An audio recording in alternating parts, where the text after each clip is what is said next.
Well, it's the old man here, and I'm still walking. I'm still talking. 23 days in lockdown.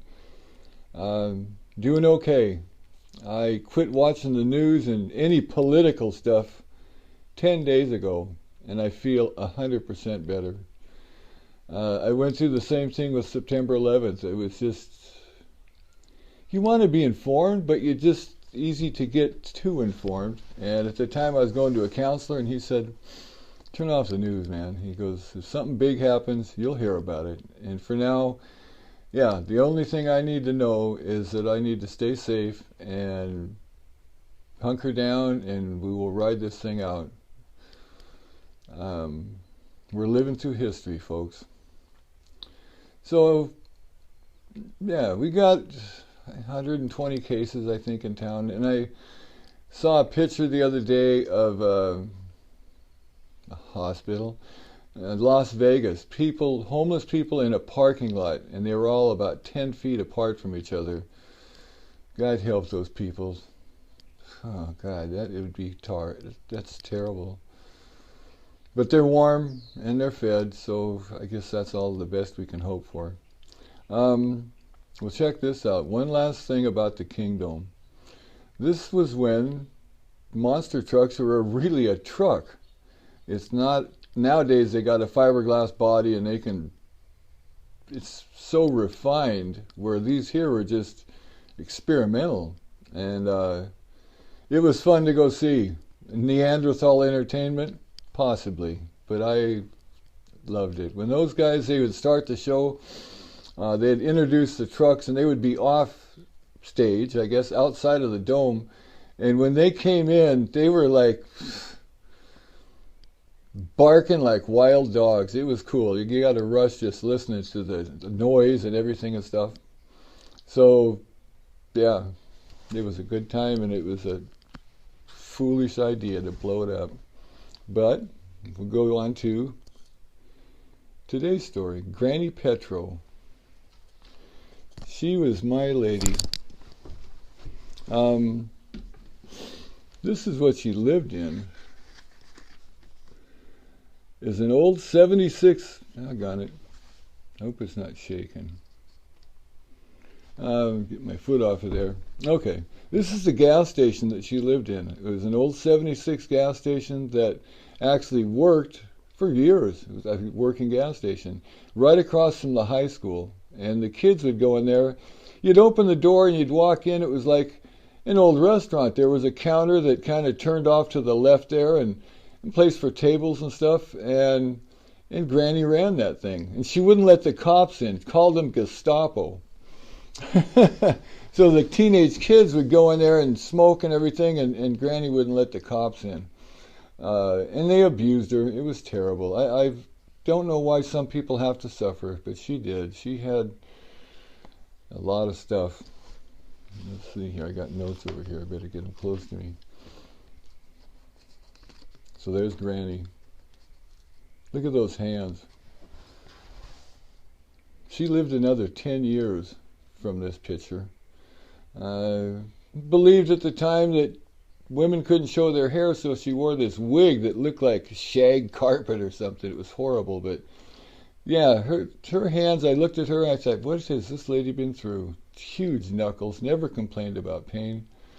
So I walk in the gas station, and she went past the counter back to the living area, which was about 12 feet square maybe.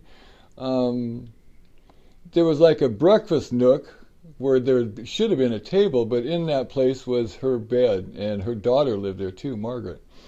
When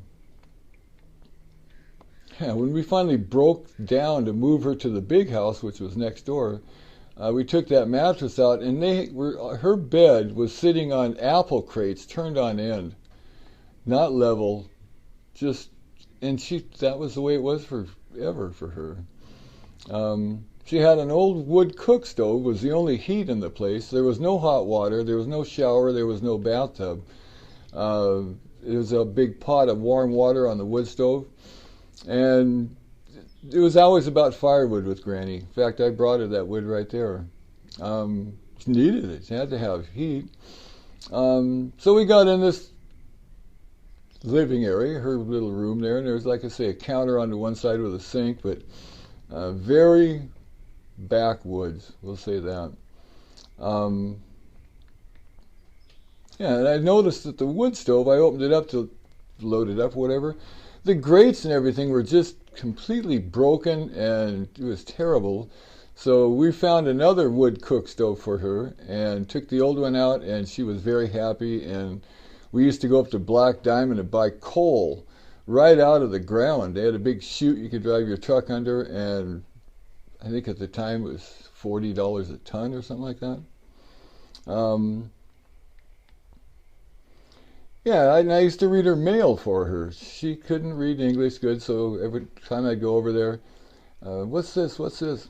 And I look at it, it's tax information from Bethlehem. And I'm looking at this thing going, what is this?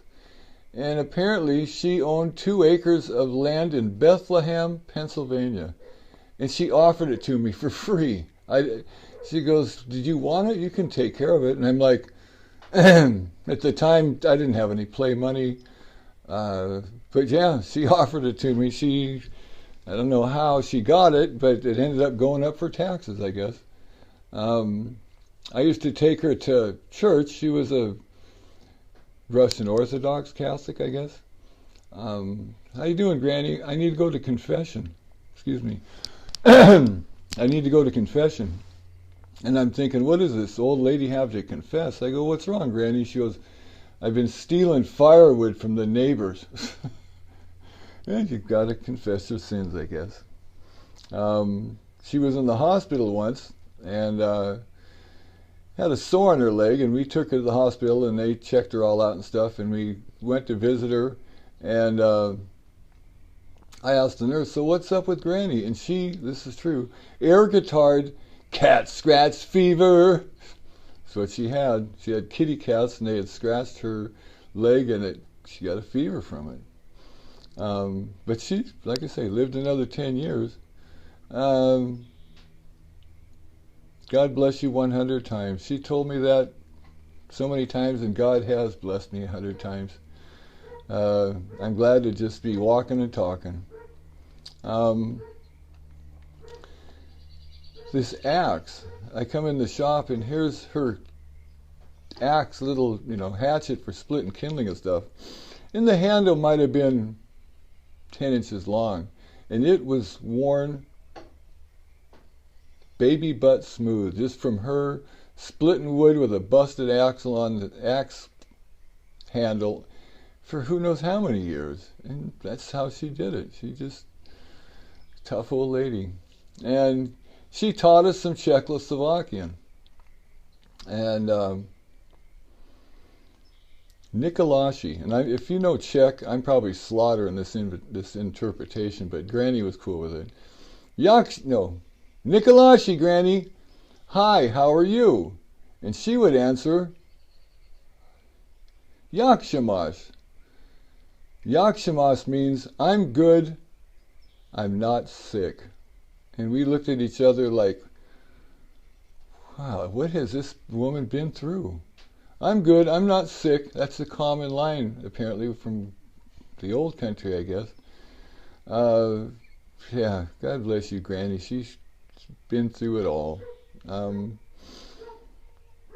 When she was living in the big house, we were in the TV room, I guess, and in the kitchen, somebody had left a little bottle of rum on the counter.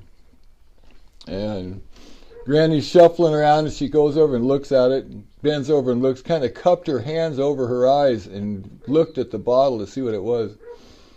Kind of looked around a little bit, took the cap off, took a big hit, didn't cough, didn't sputter, and we all looked at each other like, another shock for old Granny. She could pull that stuff down. In the funeral,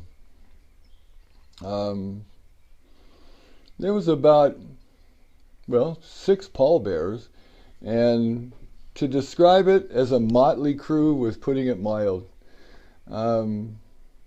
Ex-heroin addicts, basically street people, that knew Granny and loved Granny, and we set her off. I was right in there with them, and I was proud to stand with this crowd because,